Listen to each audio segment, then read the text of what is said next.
我们要讲的品种是通草和小通草。如果有购买使用过这个品种的朋友，应该都听说过这两个名字：大通草和小通草。那么什么是大通草，什么是小通草呢？我们一起来看一下。我们先来看样品一，样品一就是通草，也就是我们所俗称的大通草，为五加科植物通脱木的干燥精髓。你们能够看到或者是购买到的，基本上都是这种已经切成片的大通草。我们来看一下它的表面为白色或者是淡黄色。如果颜色比较深的话，可能就是放的时间比较久了，是陈货。如果你看到上面有一些黑斑或者是绿斑的话，那就有可能是发霉了，这就需要注意了。我们再仔细观察一下它表面，可以看到有一些浅纵沟纹，它的切面颜色都是这种银白色。你手稍微移动一下，可以看到略微有一些反光，体轻密度很小，中部空心或者是有这种半透明的膜。整体质地较为松软，我们可以很容易就把它捏变形。知道了大通草，那么相对应的我们来看一下小通草。样品二就是小通草。这里我们注意一下，小通草它有两个植物来源，一个是金阶花科，一个是山竹鱼科。金阶花科呢，它有两种植物都可以作为小通草使用，一种是喜马山金节花，一种是中国金阶花。山竹玉科呢，只有一种植物可以用作巧通草，就是青甲叶，但是这种呢市场上流通很少，我也没有收集到样品。我们这一份样品呢是金阶花科植物的小通草，它的表面为白色或者是淡黄色，没有纹理，质地非常的轻抛，捏起来会使它变形。我们看一下它会变形，稍微有一些弹性，我们可以把它折弯。它的中部就是实心的，不像大虫草它是空心的。接下来我们来看一下样品三，样品三是否和样品二长得很像，都是这种细圆柱形。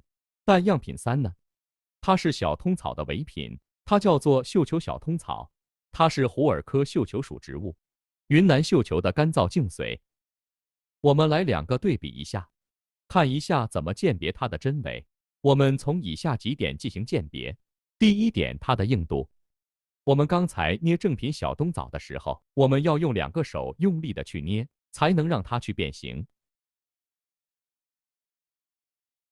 我们来看一下伪品小虫草。伪品小虫草，我们用一只手，很容易的就能把它捏得变形，很厉害。我们可以看到它的这个弧度。第二点，我们去看它的弹性。刚才我们说了，正品小虫草它略微有弹性。但是我们如果爬弯着都比较厉害，它很容易就断掉了。我们再来看一下伪品，伪品我们可以看到它本身就有很严重的弯折，而且它的弹性很好，我们基本上可以在手指上绕很多圈，它也不会断掉。这是它的第二点。第三点呢，我们用水试法去做。我们先来准备一杯水，然后将我们的正品小棕草放在水中。水清后，我们将它拿起来，用手去触摸，可以感到有很明显的滑腻感。不知道大家能不能看到它中间有拉丝？哎，大家看它可以粘在手上。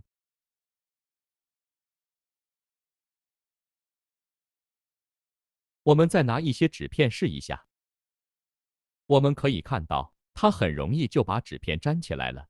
接下来我们再用仿品试一下。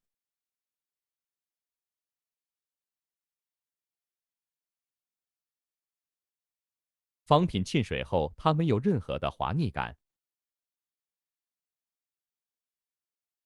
它中间也不会产生拉丝的粘液。